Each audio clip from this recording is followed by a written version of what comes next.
นักเรียนผู้นี้เริ่มเก่งขึ้นละเนาะเริ่มเก่งขึ้นอันนี้เพิ่นเหียนตัดส่งเนาะเหียนตัดส่งผู้ชายนะ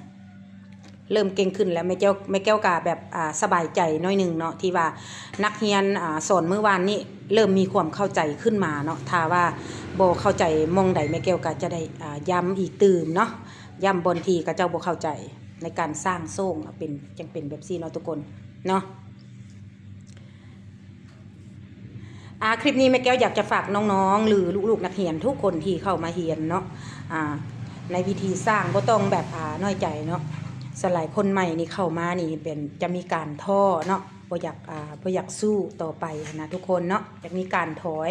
หอดช่วงที่เวลามันจะมีการสับสนน้อยนึงที่ว่าเฮามาเรียนใหม่นะทุกคน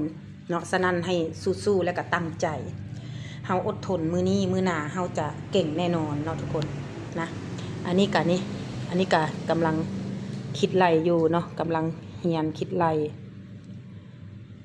แล้วก็บวกลบคูณหารแล้วก็เอามาสร้างแพทเทิร์นเนาะทุกคนจะประมาณนี้ถ้าผู้ใดอยากได้ความรู้ลึกกว่านี้อย่าลืมเด้อกดติดตามช่อง YouTube เนาะ